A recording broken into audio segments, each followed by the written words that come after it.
We're going to do a look today on the economic news going on, what people should be doing with their economic interests. And joining me now to talk about it is Shane Kennedy, our economic correspondent. How you doing, Shane? Doing great, David. Great. Are you able to have time on the program? Yeah. Here's a story in businessinsider.com says Peter Thiel says AI will be worse for the math nerds than for writers. Okay. He says he believes the expansion of artificial intelligence will be worse for math aficionados, not wordsmiths. The billionaire shared his reasoning on the latest episode of Conversations with Tyler. It says that during the interview, the host, Tyler Cohen, noted that large language models like ChatGPT are growing and expected to become more advanced with time. When asked if writers should worry, Thiel responded that math lovers are the ones who should be on high alert. My intuition would be it's going to be quite the opposite, where it seems much worse for the math people than the word people, Thiel said. What people have told me is that they think within 3 to 5 years, the AI models will be able to solve all the U.S. math Olympiad problems. That would shift things quite a bit. Thiel then talked about how different societies prioritized math or writing throughout history, prompting him to discuss Silicon Valley. If I fast forwarded to, let's say, Silicon Valley in the early 21st century, it was too biased towards the math people, Thiel said. Thiel said that math tends to be used as a benchmark for competency, but that might have shortcomings. Thiel used his lifelong love of chess as an example. In the late 80s and early 90s, I had a chess bias because I was a pretty good chess player. And so my chess bias was you should just test everyone on chess ability, and that should be the gating factor, Thiel said. Why even do math? Why not just chess? That got undermined by the computers in 1997. He added, isn't that what's going to happen to math? And isn't that a long overdue rebalancing of our society? What do you think of that, Shane? Is the future of our economy going to be geared towards the wordsmiths or the math nerds? Well, I think it's going to be the wordsmiths and the people that are creative, you know? People that are able to cut to see things that aren't there but that could be. Is that what the math nerds do typically? No. Well, I suppose that when you're talking about an engineer, for instance, who comes up with a new invention or who comes up with a new way of looking at things, or who comes up with a new way of building a bridge, for instance, those are the wordsmiths kind of the math world, right? Yeah. But when you're looking at Well, there's a difference between the engineers and mathematicians, right? right, oh, big time, yeah. Well, now, What's the but at the difference same, between the way an engineer sees the world and the way a mathematician typically sees the world? yeah, We're talking as types. So obviously, there's always variations and blends of people's personalities, but I think a lot of it is the people that do algorithmic type of work, like accountants, people that are people that kind of sort things for a living, people that kind of categorize things for a living, that kind of do the same routine process over and over and over again. I think those are the people that are going to have to really watch out. And I think the same thing, I think it would apply to a lot of math types, but yeah. then also to people that kind of algorithmically write blog posts, for instance, or that do very, very, very, very, very repetitive types of marketing. I think those people are going to be on the chopping block too. Because I think it's going to be a question of how much real creative input does your job require? And Yeah. if your job doesn't require a whole lot of creative input, and it's not a job grounded in the real physical world like plumbing or being a housekeeper or being a like a handyman type of work, being a roofer, something like that, then I think you're going to have a lot to worry about. Yeah. So incarnational engineering, which is plumbing and all that, it's all Good kind way of of the putting same it. thing.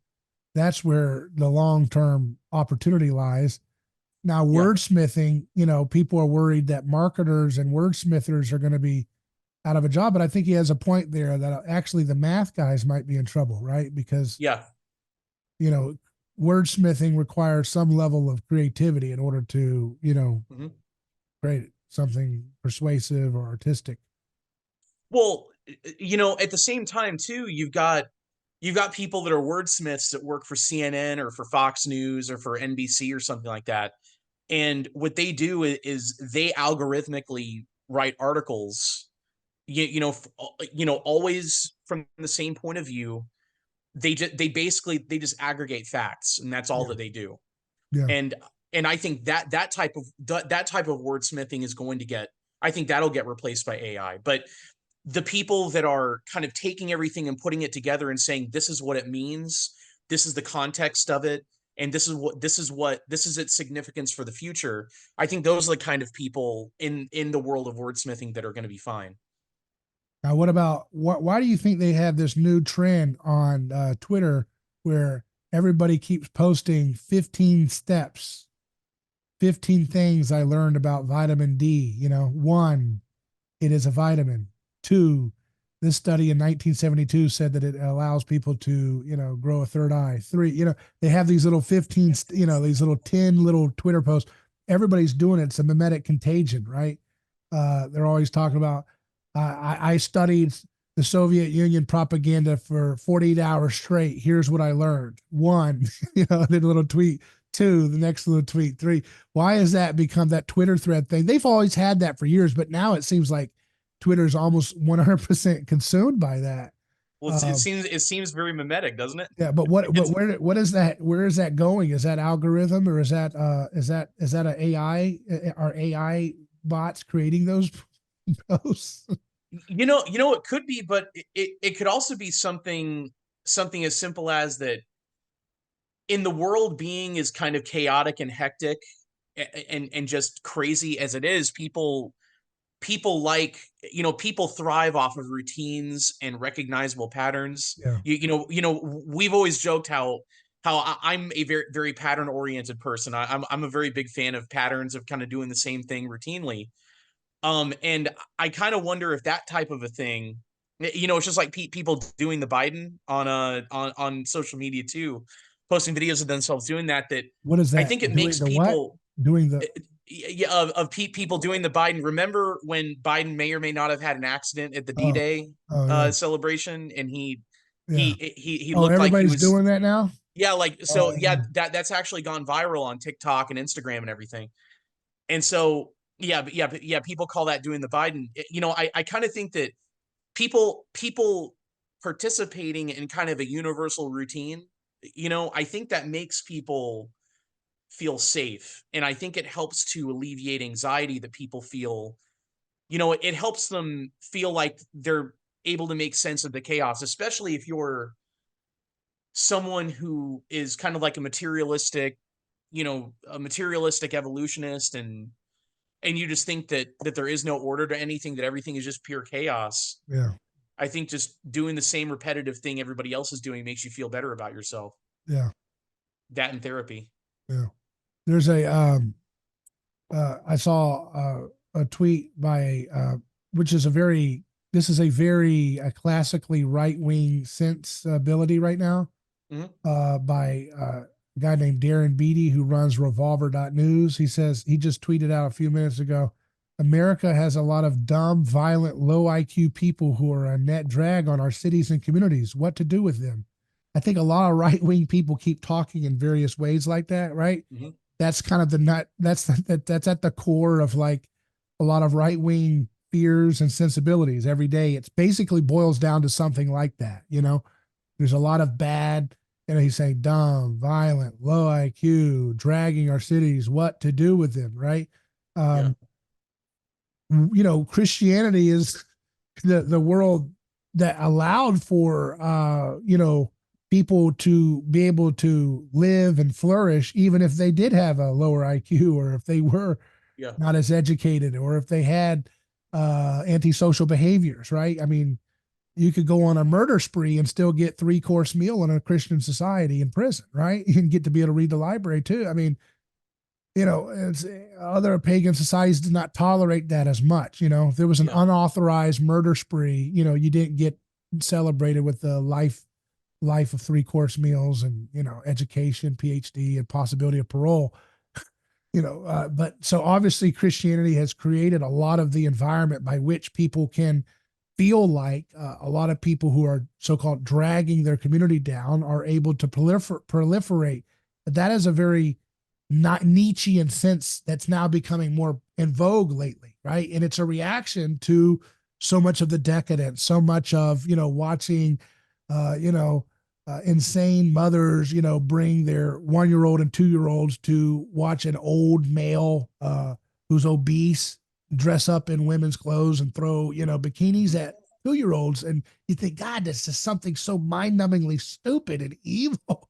And it makes this right-wing dialectic feed itself to, well, what are we going to do with all these dumb things? What do we get away from them? How do we get away from them, or how do we get them away from us? These people that want to do such dumb, insane, nihilistic things. How do you address that, and how does one deal with that as a market actor?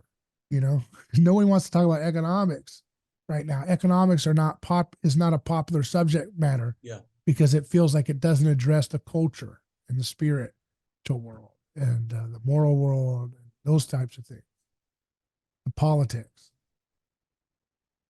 Well, I think that's How that's does obviously that's how does a young person starting off in life right now in this environment where half the neighbors are saying, how do we get away from these terrible people? And the other half is, how do we destroy those other people and imprison those other people? And that's the normal discourse, at least online, that people are cooking in. So how does one make economic decisions in that? um well, I think so. Let's back up for a minute to to the people that are being called net drags on society. And there's one group of people that you can see that gets ranted about on Twitter a lot, which are the boomers, right? Like Yeah. Yeah, there's the everybody's whole getting scapegoated, every group. Yeah. yeah. But it seems like millennials and Gen Z in particular are looking at the boomers and saying, oh, they've got a really really cushy life. They're The Gen they're Xers are upgrading their too. homes. A lot Yeah, of the Gen Xers are too. yeah, and the Mad thing about that. Yeah. and the thing is, there is an authentic disparity between where the boomers were when they were the age of current millennials and Gen Z, and where current millennials and Gen Z are. Like current millennials and Gen Z owning a home is a kind of a far-flung dream that they can only only experience in their thoughts and imagination. um I think what's happened is people don't value other people. People don't value, people call it networking. And they act like that's kind of like a low tier, low level thing to do. But the simple fact is that humans are relational. That the way that we drive an economy forward, the way that we make things better, the way that we innovate, it's not by going into your garage and tinkering around with a bunch of numbers and code and everything, and then you come out having changed the world, like Moses coming down from the mountain with tablets and stuff. You know, you're it's all the result of a collaboration. It's people working together. You look at the kind of like the modern myths of the modern demigods, like Bill Gates and Steve Jobs and all those types, and even Walt Disney and all these kind of people. The modern myth of their origins is that they were solo lone wolves, right?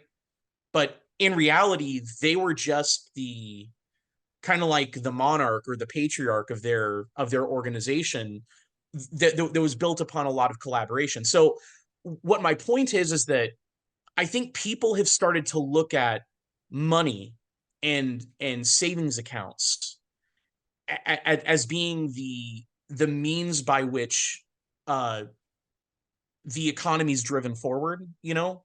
That that real wealth is in dollars, and real wealth is in things. But in reality, real wealth looks like communities coming together. You know, the thing that churches really ought to be doing that a lot of churches aren't. You know, like we should be organic communities where everybody knows one another and everybody's taking care of one another.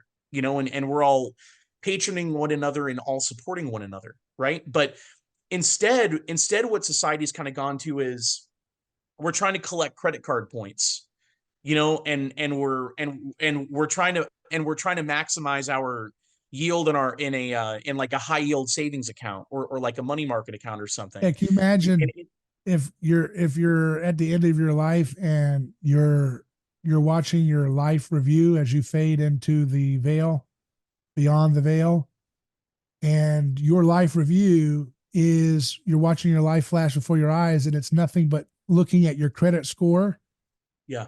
and scrolling social media and looking at things to buy on Amazon, and you're like, God, I did more than that. No, actually, that's the whole tape. You know, you're seeing your first person perspective, and it's literally just scrolling and you know, Yeah. decade after decade. You know, you think about Sinatra's song about it was a very good year when I was 32. It was a very good year, and it's just literally just scrolling the whole decade, Yeah. watching your credit score change the whole decade. You know, hitting an algorithm, you know, hitting an app to try to get a stock market like a little monkey at a casino, you know, and it's like, that's it. And he's like, literally, that's all we have on you. We don't have any other tape other than this. You know, we don't have a tape of you pushing anybody. There's no tape of you, you know, all of your life sins and everything was mediated by literally the camera tape. Let's roll it again and let the angels watch. And you roll it again, and literally Gabriel's like shaking his head, like, you spent 60% of your life checking your credit score, checking your social media feed, and aimlessly scrolling. You didn't even digest, you know, human existence. You know, we don't even have much filing on you in terms of like physical sins because you literally spent your entire life looking at your credit score and social media 20-second video clips, you know, of world star hip hop fighting or whatever. They're just scrolling through mindlessly. That's all we got on you, you know? Well, and don't you think in many ways that's kind of what that's one of many things that modern Western man is grappling with is we're clinging on to money, you know, and we're clinging on to it as if it's our ability to will things into existence, where we've almost set ourselves up to become our own gods. Mm-hmm. You know, where we think I can will a pound of ground beef into existence anytime I want by going and exchanging currency at the grocery store for it, right? And you know, it's this thing where we're not reliant, where we don't believe that we're reliant on anyone. It's sort of like the end of Lord of the Rings, and I don't want to spoil it for anybody, but I'm sure that most people have probably read it or seen it, where you have where the ring has to be cast back into Mount Doom, right? And in many ways, the end of that movie, it's very much like how we're all going to face the end of our lives, right? It's inevitable for all of us. And the question is, are you going to go out like Gollum, where you're refusing, where you live to you live to adore that ring because you believe that that ring gives you infinite power, but in reality, it's zapped you of everything that's meaningful in your life, right? Yeah. Or are you going to be like Frodo and cast and end up very reluctantly kind of giving up the ring and it going back into Mount Doom? In a sense, that's kind of what every human being has to do. Are you going to be able to part with the money and the resources that you've accumulated at the end of your life? You know, and if you're How not, does your money fixation narrative fit with what people are calling the social attention economy? That it's not about money anymore, it's about attention. You know, how much attention I you think give it's is still really, about money. yeah. Yeah, you know, honestly, I think What does the that attention economy thing come from? Everybody wants to, you didn't make it until you got your 15 seconds of fame because you did something or said something naughty or did something provocative or said something funny or I kind of think the fell a attention certain way. economy. I kind of think the attention economy thing is that it's just to justify not teaching people to have to have a lower time preference. Yeah. You know, Do you think it's that just to justify it. do you think that the turbulence that people have experienced starting in like feels like things ramped up in 2015 till now, just insane cultural rapidity of craziness? Is that because that was basically the time period by which the public became fully mainstream online, where life became to be mediated Mm, really powerfully on, high quality, I mean, people had, Blackberries watching low quality videos, very slow speed for years. But about that time, you have the Trump thing and all that. But if we're thinking like a McLuhanite, Marshall McLuhan, medium is the message, mhm, 2015 is about the time that the social media and the HD, high speed internet powered smartphone became the dominant public square of reality for the vast majority of the Western world and everybody else, basically too. mm, And so since then, the way in which our society is losing its mind and not trusting anything as real is because this is the effect of that medium of the yeah, digital. Is that what it is? Is it this is the human species on this extension of itself in which it has such a plethora of remembrance? I mean, you could spend your lifetime studying obscure history about yeah, Czechoslovakia for the rest of your life because of the internet. You could extract every weird book and article, and you know what I mean? You could make that your life, or you could just randomly pick a country or anything or an event, a war, and spend the rest of your life because of the internet just piling, studying, and remembering those facts of history and narratives. And you know this retrieval system of the digital world that we live in, and um, the hyper competition of people trying to position their narrative to be heard amongst the cacophony of noise seems to be altering the human experience in a way that is making people feel like we're losing our minds collectively at such a fast clip. yeah. Do you feel like that's an extent that largely the chaos of our times is laid at the feet of this media extension of mankind? The Oh, digital. 100%. And why is Um, that so little talked about? I mean, we all say it's a problem, but it's always at the background of our analysis of, what to do economically, what to do socially. We always stay in the content of the medium rather than, we're dealing with the content of, oh, I saw scary violence in the city. I don't want to live in that city. I saw, horrible, you know, experimental ideology imposed upon a kid on TikTok, for classrooms. This is insane. Everything's insane. This feeling of insanity, but really, it's the medium that's doing that, and no yeah. one's talking about what do you do about that from a economic standpoint or moral standpoint. Well, it's turned us kind of in on ourselves, right? Yeah, Where we legitimately believe that this thing makes us powerful, that this thing makes us more powerful than we were before. yeah, And I guess kind of going back to the ring analogy, I mean, it's very similar to the effect that the ring had on like yeah. on Gollum and on Frodo Uh, is and on anybody that encountered it is they believed that that ring would make them more powerful than they could ever isn't conceive. it more associated with the Palantir thing that they use? What do you mean? Isn't that the object that he can see things or something? I don't know the story very well. The Palantir is where Sauron or something can see anything he wants. Is that what that is? Oh, yeah. Would that be a good metaphor for the smartphone? Well, I would argue that the smartphone would be more akin to the ring because you're dealing with you're dealing with the temptation of power.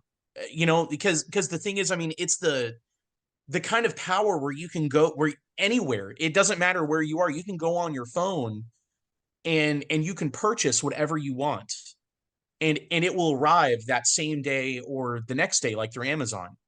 You can go on your phone and you could torment people by cyberbullying them, or you could go online and troll people on Twitter or something.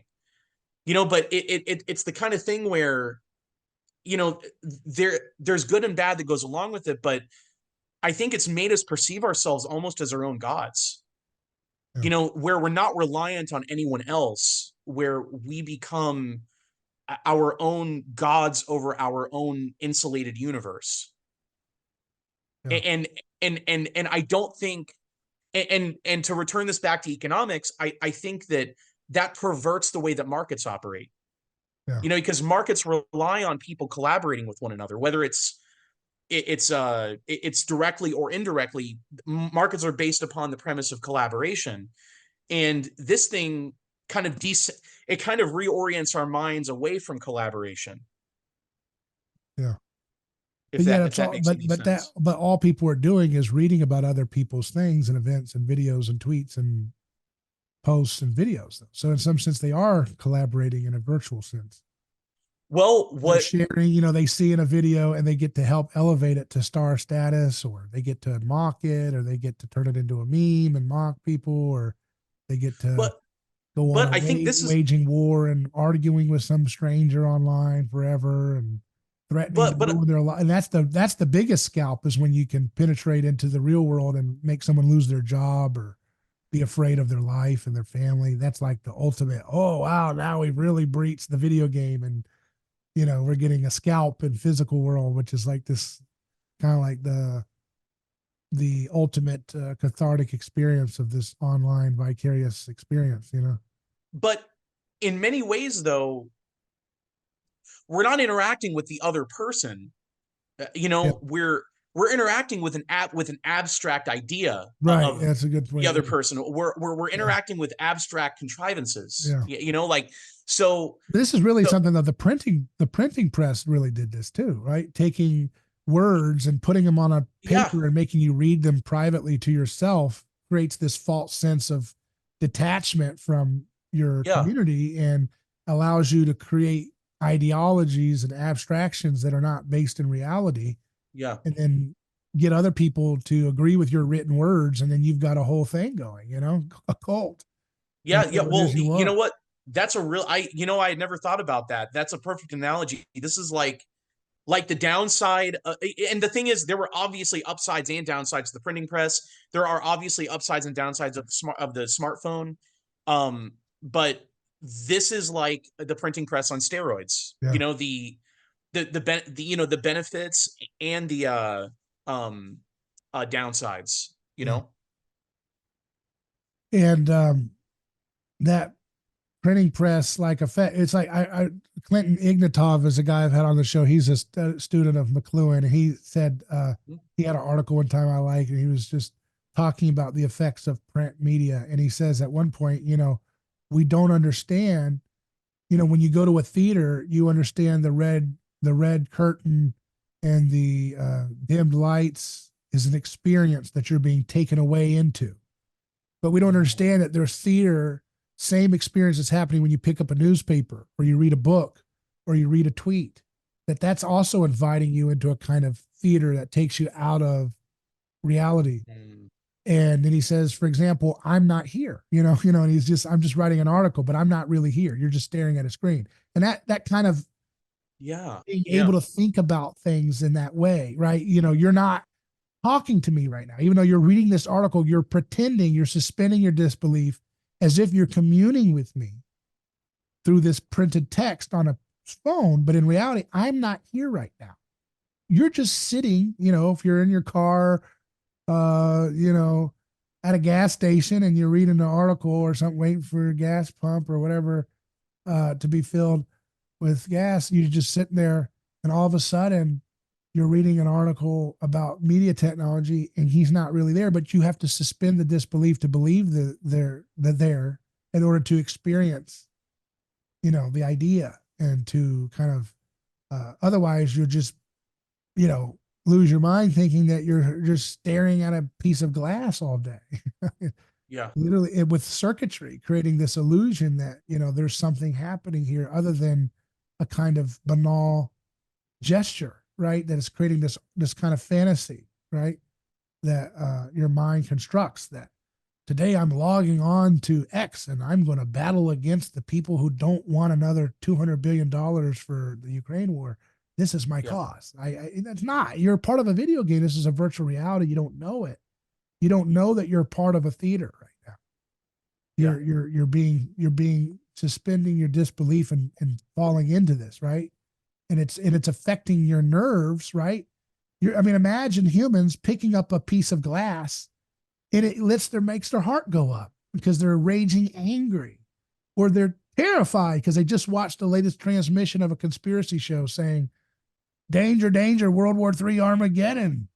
And they're like, and they're elevated, their adrenaline and their reptilian brain is fire flight going off crazy. And they're just, oh, they're alarmed, they're alarmed, they're alarmed. All they did was pick up a glass with electricity Yeah. and they stared at it and it created this sensation. We don't even know what that does to us as a species, let alone how to, like you said, be able to create a functioning economy in this environment in a way that is sustainable. Everybody's just trying to grift off of the delusions of others, at this Yeah. point. And you see there's a kind of tiredness to the physical world that we're in, right?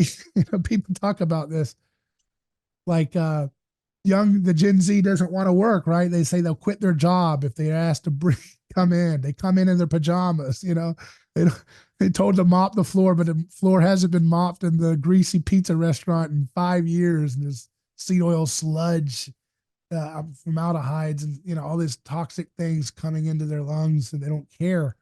They talk without. There's a degradation of quality of language. Have you noticed the ghettoification of language itself? You can go to, it's almost like there's a merger of the broken English of country, country subculture and urban culture blending together as a universal standard language because of the internet, right?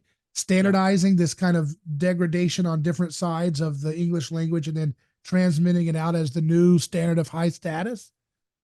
So anything that in the physical world feels like it's tired and spent and lethargic and low energy compared to all of the energy on this illusion, like you call the ring.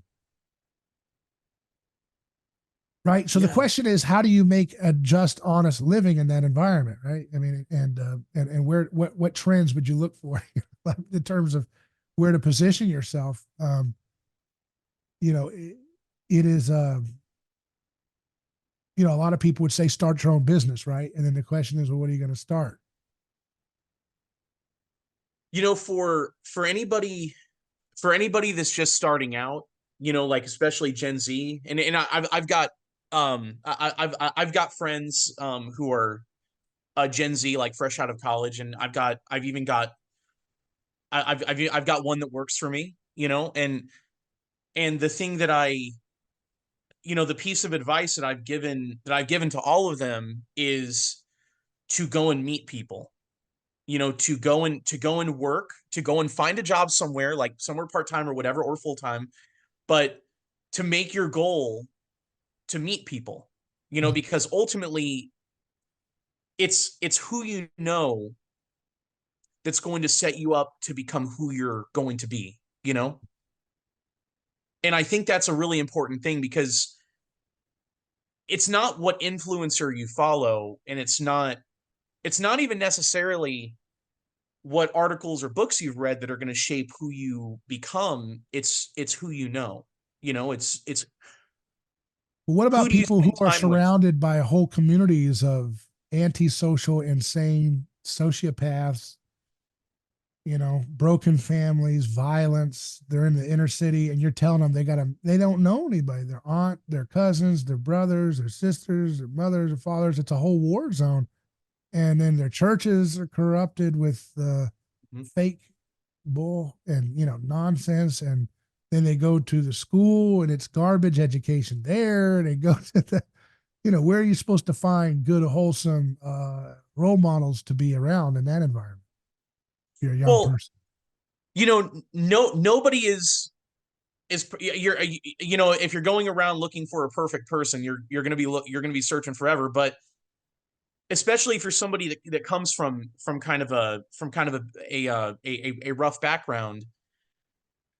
I think you're still you're still better off going out and trying to cast as wide of a net as possible, you know, trying to meet as many people as you can and try to expose yourself and encounter as many people as possible. And the more people you encounter, the better judge of a character you're going to become, you know. But if you've just worked online and you've minimally encountered other people, then that means when you get into your 30s and your 40s, you're you're going to be behind the curve as far as being able to judge other people's characters, you know. Yeah. And that's a talent that some people are born with an innate ability to just read people and to be able to pick up on character. It probably has something to do with the backgrounds they come from. But just in general, the more people you encounter, the more people that you are exposed to, and the more people that you allow to encounter you, just the better off you're going to be. You know, because even if you encounter a bad person, you know, you're going to learn from that, and you're going to say, okay, that's a bad person, and I don't want to, you know, I don't want to encounter that type of person again. Yeah. But you're going to kind of know what to look for. You're going to have you know, you're going to kind of train your gut to know, okay, that's what it feels like to be around someone that's not all that great. Yeah. You know what I mean? Yeah. You might in the old days meet someone at Red Lobster, but now Red Lobsters are closing viciously. Or you could go and work, or you could go and work at Red Lobster, right? Yeah. And you could be a server. You could make pretty good money. And then you could meet a lot of people. But yeah, that's not an option anymore, is it? Yeah, there's a story at NBCnews.com says how private equity rolled Red Lobster. Angry that your favorite Red Lobster closed down, Wall Street wizardry had a lot to do with it. Red Lobster was America's largest casual dining operation, serving 64 million customers a year and almost 600 locations across 44 states and Canada. Its May 19th bankruptcy filing and closing of almost 100 locations across the country has devastated its legion of fans and 36,000 workers. The chain is iconic enough to be featured in a Beyonce song. Assigning blame for company failures is tricky, but some analysts say the root of Red Lobster's woes was not the endless shrimp promotions that some have blamed. Yes, the company lost $11 million from the shrimp escapade. Its bankruptcy filing shows and suffered from inflation and higher labor costs, but a bigger culprit in the company's problems is a financing technique favored by a powerful force in the financial industry known as private equity. The technique, colloquially known as asset stripping, has been a part of retail chain features such as Sears, Mervyn's, and Shopko, as well as bankruptcies involving hospital and nursing home operations. No wonder the healthcare is going down so bad in these places. They're getting stripped mined by these sick predatorial capitalists, right?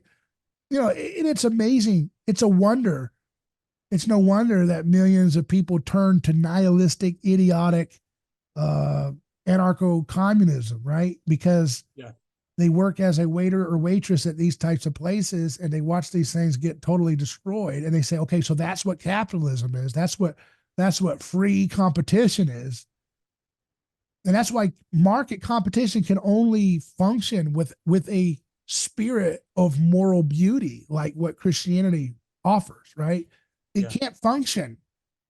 It can't function in a way outside of that, really, for long, right? To the extent people often point to the Asian countries and say, well, oh, those are highly atheistic and yet they have such wealth. But look what they were imitating. They're imitating, the past its prime glory of Christ-haunted Western ways of doing business and building buildings, right? And creating contract laws and imitating free speech laws and other things. Go look at Japan. It's imitating, China. A lot of it's imitating Western Christ-inspired ideas, even if they're not really living up to the inspiration, right? So obviously the Christ imitation is the secret sauce that makes markets sustainable because it requires trust, right? If you go to if you go to some of these countries that are roiled and third world environments, it's because they don't have any trust. They can't keep the mob at bay because their mobs have not been tampered down such that it infects itself to the point where police are easily corrupted with a dollar here and a dollar there. Now, there's a kind of honesty to that corruption that is honest more than our type of corruption, which is much more passive aggressive and bureaucratized, and you know what I mean, in our system. But nevertheless, what I'm trying to say is that something like Red Lobster, which was, that was started in Central Florida, and right down near where, we're familiar with this chain being in our own backyard here in Florida, and everything is all perception, and nostalgia is obviously a little bit misleading sometimes, but Red Lobster was an aspirational place to go to. It used to be like nicely designed, in the 90s, and it was like high quality ingredients. For the most part, it seemed like it tasted really nice. Yeah. Butter was the standard, not seed oil with water in the shrimp. The lobsters were much more vicious and vital. They were not small and weak or sickly. And now today's Red Lobsters, you look at, if you drive by them, often they look like nursing homes in the way they're designed, or a hospital. The materials are very much the same color as a hospital or a nursing home. The smell, the carpet is very much nursing home-esque. There's a feeling that this is a boxer whose prime has long passed it. Now, how did we get there? Is this an act of real free market capitalism, or is this crony state corporatism? And what do you say to a young person that says, well, if that's what markets are about, I don't need to be honest myself. I can be a little grifter like these people and imitate them in my little grift at a small scale, or I'll become like a angry socialist nihilist and, be dishonest in that way. Well, I think the problem with grifters is you eventually run out of honest people to grift off of, Yeah. Because essentially what they did to Red Lobster, just the shorthand version of it is a private equity firm rolled in and bought a large enough stake that I think they were able to get a seat on the board of the company that owned Red Lobster. I think it was Darden, or it may have been another company. But what they did was they stripped the company, like what you said. It was called asset stripping, and Red Lobster owned. I believe Red Lobster owned every one of the locations. Kind of like the way McDonald's works, where one of the big lines of business that Red Lobster was in addition to being a restaurant business, was also owning the real estate and renting the land to their franchisees. And then obviously, if they were corporate owned stores, they would own the restaurants outright. But what this company did was they sold off the real estate, which was a big part of the business. I mean, but what they did was they looked at Red Lobster and they said, well, okay, so this company, it sells a lot of food, but they said, wow, there are a lot of real tangible pieces of land there.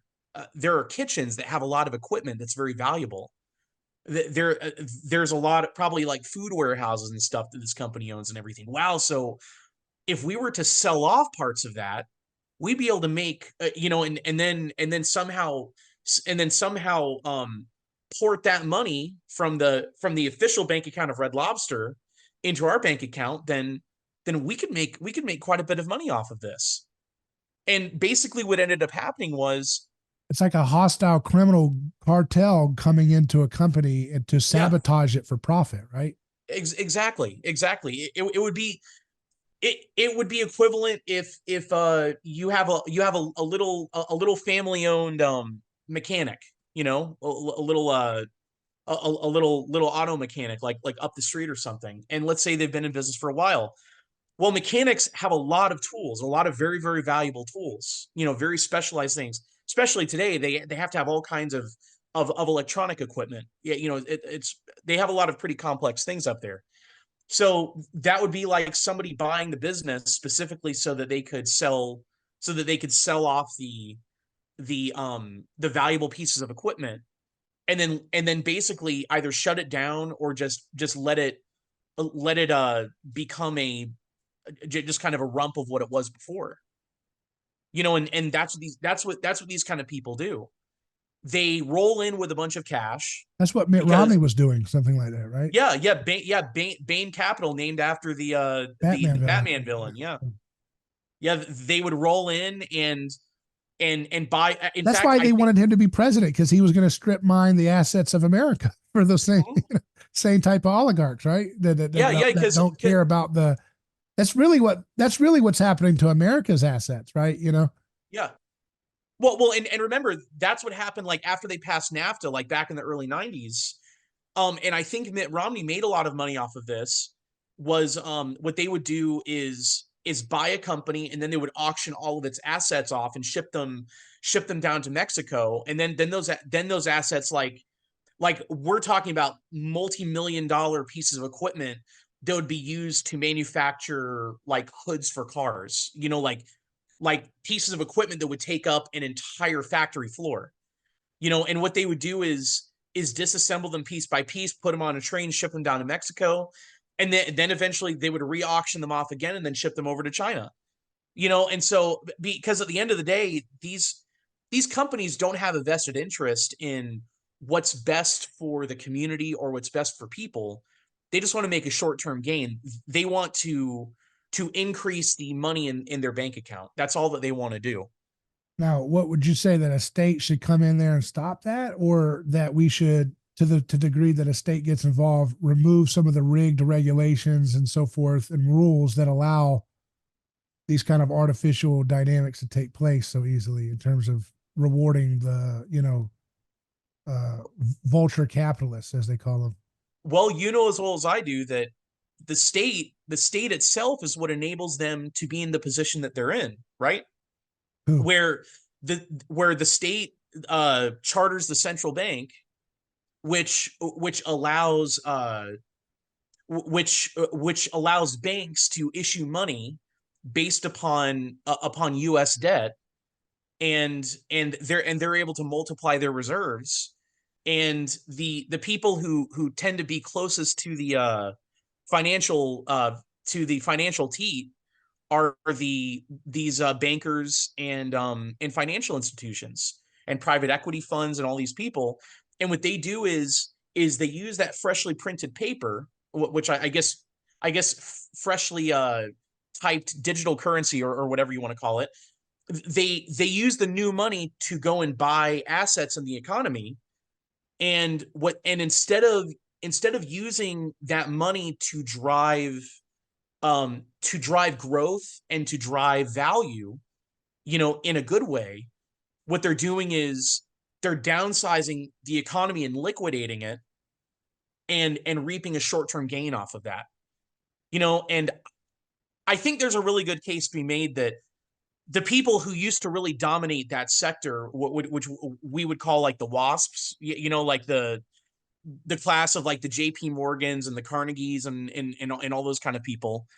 Um, I mean, they were definitely in it for themselves, but I do think that there was at their core some notion that they had to keep society functioning well, like that you had to let some food fall off from the table for the common man, you know. But I think the people that are up there now that we're dealing with, they don't want to let any crumbs fall off the table for anybody. They're only interested in just maximizing the returns on their capital, right? And when I say capital, what I mean is what I'm referring to are the vast quantities of money that they have sitting in their Yeah. bank accounts, that they use to loan, and that they use to invest, and that they use to basically strip mine, that they use to strip assets throughout the economy. So, what do you think are the best ways to declare economic independence truly and as fully as you can while living in the American empire, given that that's the state of the rigged economy? Well, I think it's to deal in real assets as much as you can, and then also to make sure that whenever it comes time for you to have your Mount Doom moment, toward the end of your life, that you make sure that those physical assets that you've accumulated in your life get passed on to the next generation, within your family, whether it's your own children, or whether it's your grandchildren, or it's nieces and nephews or something. You want to make sure that those things don't end up getting siphoned up to the top, to to be managed by these hedge funds and private equity people and everything on Wall Street. You want to make sure that ownership of assets, like a little family business, like maybe a little bit of land that you've got, maybe your house, whatever. You want to make sure that that stuff stays in your community, that it remains owned within your community and controlled within your community. Yeah. You know, Yeah, that's one of the sad things about the Florida agriculture industry. So many people don't want to get into cattle like their dads and grandparents. yeah, And they got rich trust fund kids that want to sell the land and turn it into a subdivision, which means that the Wall Street banks will own that land, in the sense that everybody's going to have to take a mortgage to buy a cookie cutter home put on that land that used to be a place for citrus groves where the capital stayed in the community yep, and was paid to local workers and local growers and local fertilizers and local, grocery stores. And now that citrus and the cattle and everything that were icons of Florida, a lot of it is losing because these people who inherited, you said it's so important to have it passed down to your kids, but really that's part of the problem of our society too, though, is everybody's so looking forward.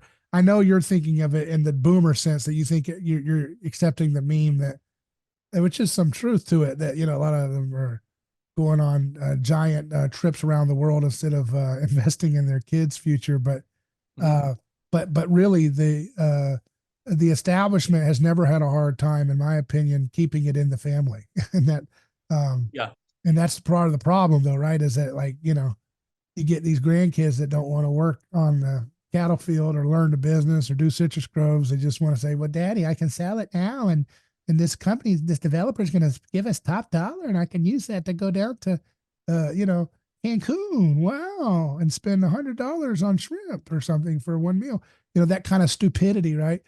That nihilism is baked into the trust fund, generational wealth thing too, right? We have become a culture that is intolerant of I don't really know what the right word is. Maybe, I mean, we're a culture that's intolerant of fasting, right? Like we're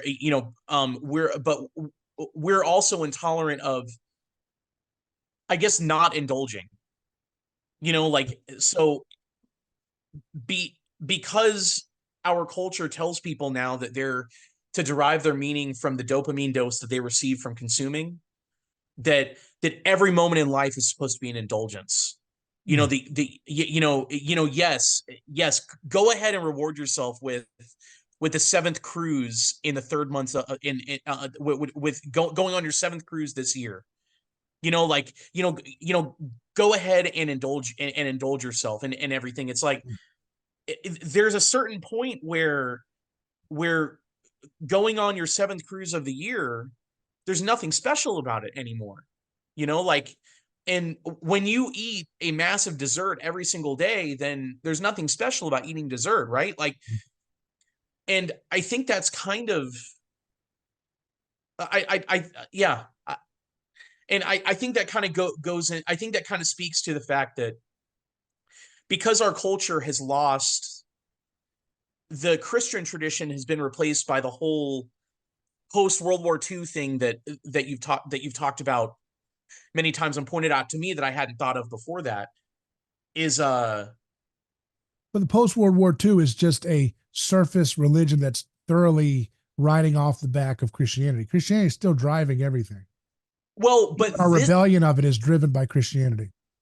But this thing is based upon perpetual indulgence. Yeah. Like, But it's not just perpetual indulgence. To indulge yourself all the time. We have this paradox. We have a paradox of anorexia. We have a paradox of no pain, no gain. We have a paradox that health food needs to taste like garbage, right? We have a paradox that now fasting is becoming in vogue.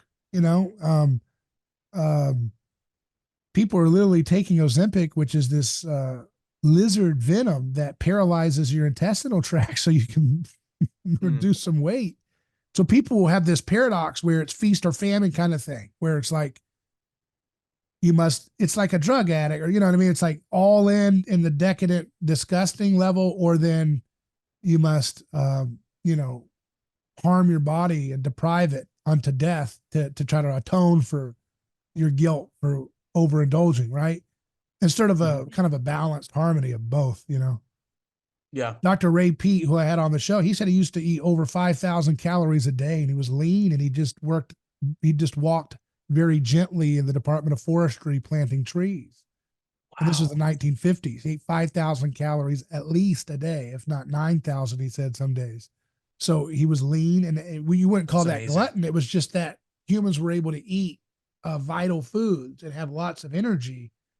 And food was nutritionally dense, and there wasn't as many toxic environmental poisons and plastics and plastic clothes and Wi-Fi and nutritionally depleted soil and pesticides, all the thing everybody always talks about, all those litany of things. I think I think we need less. I think we need fasting, but also I think we need to have an abundant view of life so that people know that the good moral life is also an abundant life. And not to feel like indulgence is necessarily only found in evil and sinfulness, Don't you think that in many ways, one of the things that we've done is we don't distinguish between capital, right, which is which is kind of the big pool of money that these hedge funds and stuff are using to asset strip places like Red Lobster, and they're doing it all over the country. That's what Warren Buffett, I think that's how Warren Buffett got his start, was asset stripping. And we don't distinguish between capital and loans anymore. Capital is money that is basically, capital is like a pool of money that's set aside that's used to invest with, right? Like that's now there are multiple uses of the word capital, because in the field of economics they define and redefine words all the time. There are always like 7 different definitions for the same word that are all different. But traditionally, the word capital has referred to the pool of money that people that invest utilize to derive a return. Yeah. And at least traditionally in the Christian West, we had rules associated with what you could do with capital and what you couldn't do with capital, and it was usually grounded in some kind of morality, like like you wouldn't be allowed to put it in to invest capital in promoting nudity on the internet. I'm not going to use that word because I don't know if it would if YouTube would penalize you for it. But now we're kind of we're kind of neutral on what we're values neutral on capital. People just treat this, the capital that these investment bankers have at their fingertips, but we're not in a very amoral way. Yeah, but we're not just value neutral on capital in that way. We're value neutral on business conduct, period. Right. How many Christian devout Catholics and Presbyterians and Baptists and so forth are sharks when it comes to their business? They're neglecting their family. They're ruthless in their employees, right? They're ruthless with they're hyper focused on beating their competition and having a bigger office and a bigger portfolio and a bigger prestige in the industry, right, than their rivals in the industry. They're fixated what I'm getting at is I'm not pointing fingers. I'm saying that nobody talks about these things in moral conversation. It's Right. always like what you do in your business is your business. When you come to church, unless you're doing something very flagrantly considered immoral nowadays, like child labor or, horrible things, right? Your elders and your priest and pastor is not going to say a word about what you're doing, You can And be the sharkiest shark. I'll give you an example. There's a city that, had a mayor get elected, and he was known as someone who was super conservative and super, moral and all this and religious and Christian. And it turned out, this was a few years ago, this whole thing happened. Turned out, he was just a shark car salesman, and nobody could pinpoint it because they didn't have any moral language to call it out as what it was, an obvious way. He's just a nice people. In other words, a lot of times people's Christian standard is this guy a nice guy? Does he shake your hand and make you feel good about yourself when you meet him? And that's like, how is that Christian? That's not the only standard of what a Christian by any means.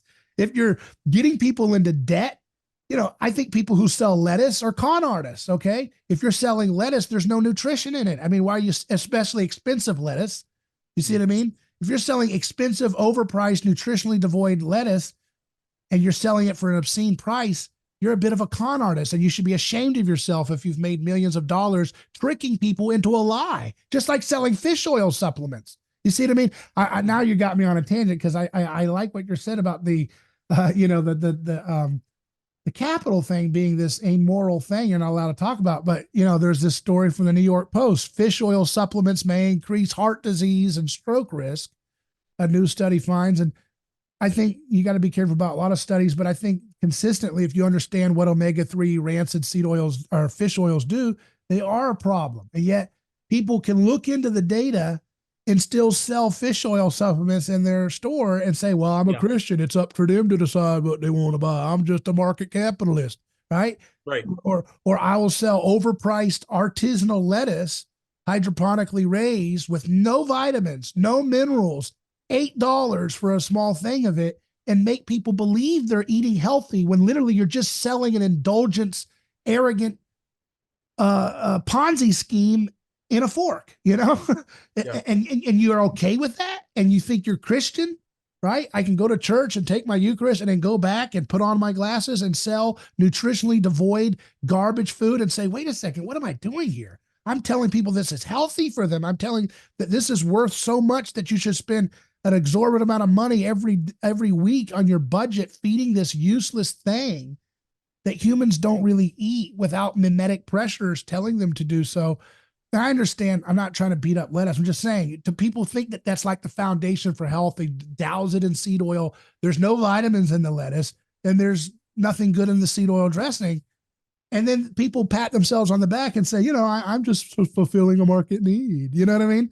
Yeah. It's like selling overpriced tires, but it doesn't matter. They really want it, So I'll sell $700 a piece tires or something. It's like this kind of immorality to when I'm in the market, you got to make a living somehow, and there's no moral. See, we have, I like what you're saying, that it's almost like the only time we can make a moral assumption about a market action must come in the form of an executive order or a regulation passed by government. Mm-hmm. Otherwise, it's all whatever you want. It's almost like out of sight, out of mind. Don't ask, don't tell, Yeah. Your priest sees you showing up with a Bentley and he doesn't think that makes sense based on the kind of business you say you're operating in the market conditions of the recession you're in, but you don't ask and you don't tell. Yeah. And it's all fair in war. So I do think, you see what I mean? There needs to be a new way of thinking about free markets, which is way more Christian oriented, right? Which is saying, I don't need to put a regulation down on you to condemn this socially and morally. This type of behavior in your workforce, you're chasing after a bigger and bigger house with a bigger and bigger debt note. Why? If you're an elder of a church doing that, someone should have the moral courage to say, why are we doing this? Yeah. But they can't because they want a bigger house too.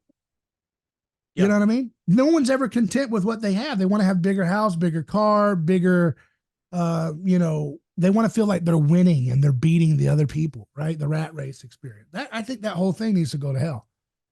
Yeah. We need to die to the rat race and resurrect as a new way of looking at markets as all that doesn't. I'm not saying you can't make a profit, but the way in which you make a profit matters. Mm-hmm. You know. Well, and now this isn't something I've got fully fleshed out, so don't hold me to And this. neither But do I. That's why I'm all over the yeah. place. But I think that we should be okay with enforced rules grounded in morality on large scale capital, like the kind of stuff coming out of Wall Street. But then if you're talking about people that are investing locally in their community, I think that we should have a very liberty oriented approach to it, where if you're investing in your local community, then I think there really shouldn't be any red tape. That there should only be a minimal amount of red tape associated with your ability to, But there let's should be a say lot of. build a new restaurant or build a new shop in your community. You know what I'm But to me, saying? there should be a lot of social pressure in place of that red tape. Yes. Yeah. Social mores and social And conversations. Like that's those the reason. conversations need to happen. You need to break the Berlin Wall down between religion and church and market action. That needs to be dissolved so that you don't have the state come in and create the cartoon perversion of that conversation. Yeah. See what I mean? We don't that's have the reason the red tape wouldn't be necessary. Yeah. Right. But they don't want to do it. Nobody wants to do it because it is going to tick off people, because churches and pastors are very, very, very concerned with judging their success based on how many people are attending their church. Well, and they just want to be accepted, right? Every human does. We all is, want it, right? Yeah. But the difference is, it's just like this. I could sell out my show a long time ago and water down what I've said and drill down on a low resolution topic and pick one niche and grift off of that. And I could have had a lot more opportunity faster. But I felt compelled to use the opportunity I have to follow the truth wherever it goes and try to make it connect, even if it meant, the missing out on the algorithms rewards or whatever, or, getting people to brand you easier. And I think pastors and churches need to do the same sacrifice in their own way, even more so, because their role is supposed to be so vital for a community, which is, don't turn a blind eye because you've got a nice momentum of attendance and you don't want to get into the details of people's lives. It doesn't, what I'm saying is, it's not that you have to like, I'm not saying you have to like morally scrutinize every line item on the budget of your parishioner's company. What I'm saying is you should create an environment, and by teaching principles at the pulpit, at Sunday school, whatever, teaching an environment where you're explaining these scenarios. You're breaking down desire and the superfluous nature of desire. You're breaking down these things and you're getting people to think about what they're doing in their own business. That's probably the better way to go than to just say, thou shalt not be such a greedy businessman, Billy Bob. It's better to just kind of show them through the scripture, how these things work. Well, don't you think that in particular in America, we have a negative view of rights where the way that our laws are typically structured in America, it's putting restrictions on things rather than forcing than positively imposing something. Yeah. Right. Like it will say that you're not allowed to murder. The law doesn't say you're forced to protect people. Right. Like it's, so it's all kind of written in the negative, not in the affirmative. And the reason for that is the way that the founding fathers viewed it was that you would get the state and the government out of the way because people would act in the affirmative, informed by their Christian morality, right? Yeah. And unfortunately, because we have lost our sense of Christian morality and the duty that goes along with that, now the only thing that we're left is with this libertarian hellscape. Yeah. And I'm not, and I mean libertarian in the small L, right?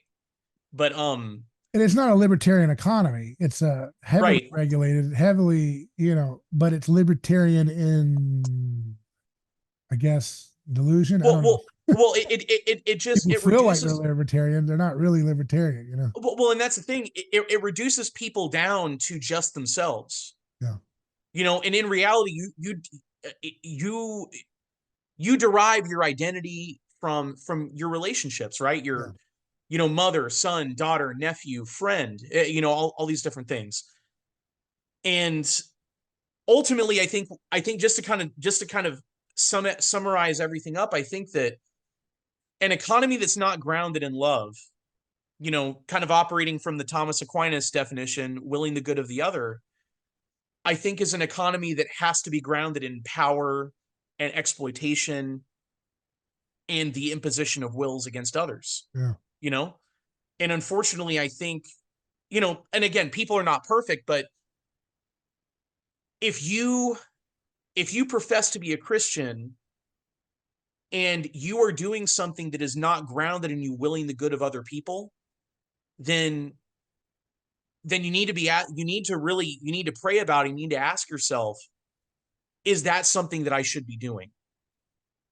Or is that something I should be doing that way? Because as Christians, we're supposed to be willing the good of other people. That's the very purpose. That's the reason for our bodies, It right? creates a lot of moral dilemmas. Let's say you're trying to will the good of the other people and you sell raw milk for pets, of course, Oh, of course. Yeah. but you're selling it for $15 a gallon.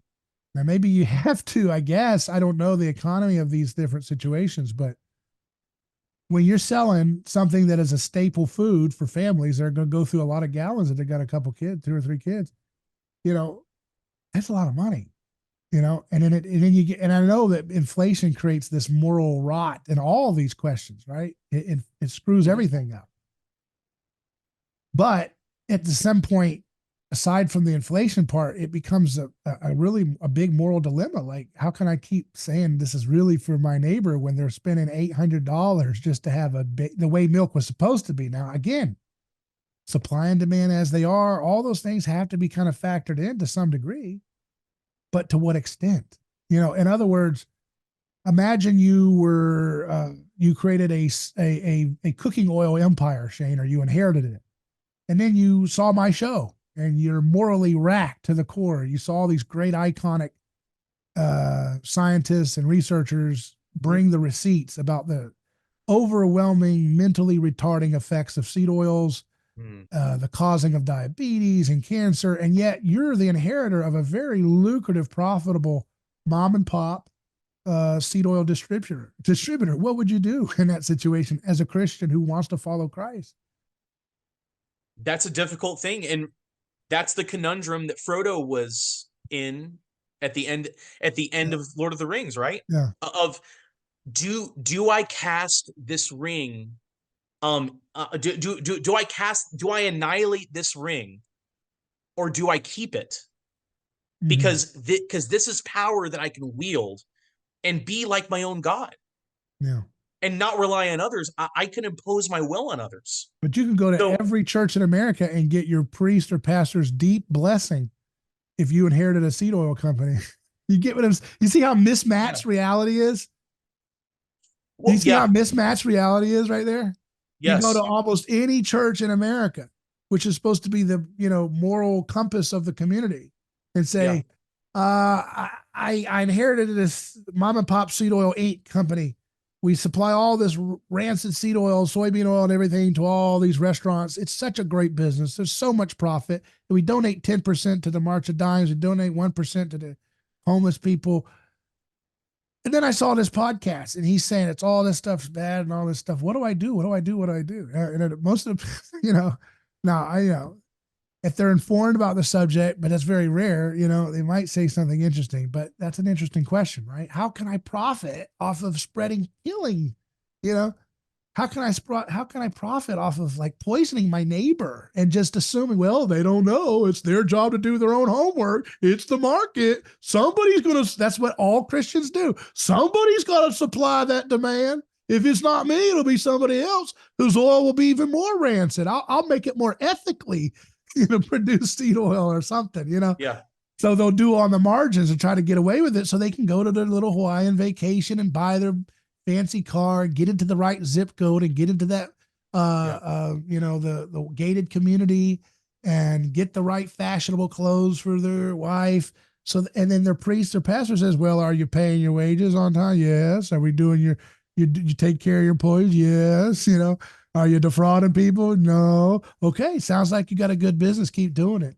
Mimetic groupthink says you're fine. We haven't, even though it's as bad as selling cigarettes to kids, or worse. Or worse. Even though it's like selling rat poison to people and telling them this is my neighbor wants it. He wants rat poison. No, he only wants it because he has a parasitical, sadistic government that has been putting decades of work into making it subsidized to the point where it's such a ubiquitous, cheap product to put in their food, right? Compared to butter or coconut oil or things like that. So you see what I mean? That's the big dilemma. That's the economic apocalypse that so many people are going to have to experience, and that they can't experience every day, various ways, Yeah, I get, yeah. And ultimately I think the problem with the way that we comprehend morality in America is we think of, well, what should I not do? That's the way that we teach morality. Right. Like that's the way it was taught to me. That's the way it's taught to most people. But really what we should be doing is saying, okay, this is what you should not do, but this is what you should do. Yeah. Yeah. And all of media, by the way, I know it's a tangent, but you just made a good point. All of media in politics and culture media is all about showing you what not to do so that you buy the product in the advertisement. Yeah. So everything they present is scandal, scandal. Someone's going to prison. Someone's a criminal. Someone's being persecuted. Some wars happening. Some scandals happening. Some lawsuits happening, right? Some economy is dissolving. Somebody got burglarized. Some drug raid happened. It's all this negative, negative, negative. Oh my goodness, negative, negative, negative. The world's going to hell. Russia's putting submarines on our doorstep. Oh my, it's negative, negative, negative. There's no solution. There is no what to do presented in the news format or the podcast or the live streamer. The payoff is the product. The positive is buy my supplement. The positive is buy my gold 15% off if you use promo code. The positive is that's where you're left with, which is so devious and evil. And you were right, Shane, because you pointed this out years ago about some people that we like. We won't name names, but you said they ruined the power of their message by selling their name out to any old little advertisement gimmick. You know what I mean? It ruins and cheapens it, because when you're speaking at a level of truth, I almost think that we need to return a kind of ministerial vocation to the role of media, right? Is it, and if to take it seriously, that this is not a place for you to just cheaply sell out your neighbor, to hype them up with all this negative emotional stress, and then to discharge it into a positive ad that's very positive. This is going to help you. This is going to save you. This will make you feel better. This will make you rich when there's an apocalypse. Buy my gold. This will make you healthy when you take my supplement. Take this supplement, right? So you beat them down. That, like, the whole enterprise of media is wicked and anti-Christian. Really. Yeah. Like the whole thing, even the thoroughly Christian ones, and even, even live streaming and stuff like that. It sounds like a more decentralized, honest way, but in reality, it's like a new form of the televangelist, the televangelist waiting for the phone call. I got a $50 donor, $50, $500 from Mississippi, $500 from Mississippi. That's what the live streamer is. I've told you how horrible the world is. I've told you who the villain is. Now, if you want to have some interaction with me as your priest, you chip in, you pay your YouTube, whatever it is, $25 to have your comment read on the stream. And that's the same thing that the televangelist used to do, right? You donate a $500 pledge to my ministry, and we will read your prayer aloud about how you got a prayer request for somebody who's got arthritic pain. And then you paid $500, you get to have it read on air by your godlike figure, the televangelist. It's the same thing the live streamer's doing. I'm going to tell you negative, negative, negative, negative, negative. And I'm going to tell you who the villain is, and I'm going to tell you how to be a cool person. And then the discharge, the positive is, if they're not selling a product, it's selling the experience of being able to have your name featured and to feel special for a moment because somebody gave you attention in the public, in the media, And so that's its own, that's really not Christian. And the whole thing is nasty, the whole thing is disgusting. And I'm not saying to be above it all. I'm just saying it's a very dirty business. Media, as it's understood, is very anti-Christian. And David, my guess is that people innately know that. They, while they're hitting people up for donations and they're pitching this product and pitching that product, my guess is that most of them innately know that what they're doing is not what they should be doing, but they probably have to do because they got to pay to feed their kids or whatever. And feeding their kids is usually a vacation, but but the thing is, they also probably don't have the imagination to think about, well, what should I do? Yeah. Because the roadmap that they've been given, they're just following the directions on the roadmap that they've been given for life, right? Yeah. Is what you should do doesn't matter as much as what you should not do. Right. Yeah.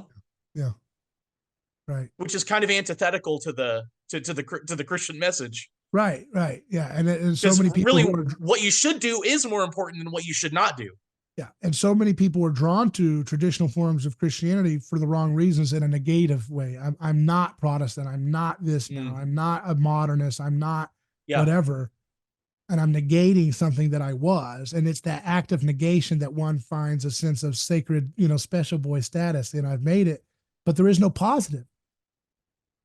Yeah. Like, how about tomorrow declare bankruptcy and never have debt again? How about tomorrow, get your kids out of a prison school?